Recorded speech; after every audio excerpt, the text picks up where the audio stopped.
பரிசுத்த நாமத்திற்கு மகிமை உண்டாவதாக. இந்த காலை வேளையில் உங்களை எல்லாம் சந்திப்பது மிகவும் மகிழ்ச்சியாக இருக்கிறது. தேவன் இன்று நமக்கு கொடுக்கும் வார்த்தை யோவேல் 3வது அதிகாரம் 16வது வசனம். யோவேல் 3வது அதிகாரம் 16வது வசனம். கர்த்தர் சீயோனிலிருந்து கெர்ச்சித்து எருசலேமிலிருந்து சத்தமிடுவார், வானமும் பூமியும் அதிரும். ஆனாலும் கர்த்தர் தமது ஜனத்திற்கு அடைக்கலமும் இஸ்ரவேல் புத்திரருக்கு அரணான கோட்டையுமாயிருப்பார். ஹல்லேலூயா. எப்படியா இருக்கிறார் நமக்காக?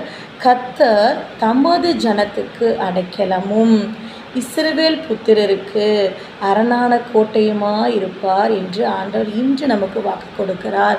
அவர் நமக்கு அரணான கோட்டையாக இருக்கிறார், அடைக்கலமாக இருக்கிறார். ஹல்லேலூயா.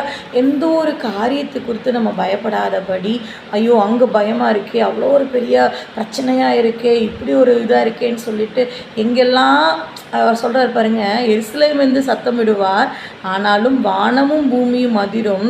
ஆனாலும் கர்த்தர் நமது ஜனத்திற்கு, உங்களுக்கும் எனக்கும் அடைக்கலமான கோட்டையாக இருக்கிறார். ஹல்லேலூயா. நாம் தங்கும் புகலிடமாய் அடைக்கலமானவராய் இருக்கிறார். நம்ம எங்கே போனாலும் நம்ம கலங்க தேவையே இல்லை. எனக்குன்று ஆண்டவர் இருக்கிறார், எனக்கு தஞ்சம் புக ஒரு இடம் இருக்குது, அவருடைய சமூகம் இருக்கிறது. ஹல்லேலூயா. அப்படின்னு நினைத்து சந்தோஷத்தோடு உங்கள் வாழ்க்கையில் நீங்கள் வாழுங்க. எந்த ஒரு கவலையாக இருந்தாலும் அவருடைய பாதத்தில் அர்ப்பணிங்க. தேவன் எல்லா காரியங்களும் நன்மையாய் மாற்றுவார். ஹல்லேலூயா. இன்று தேவன் உங்களோடு கூட நடத்துவாராக.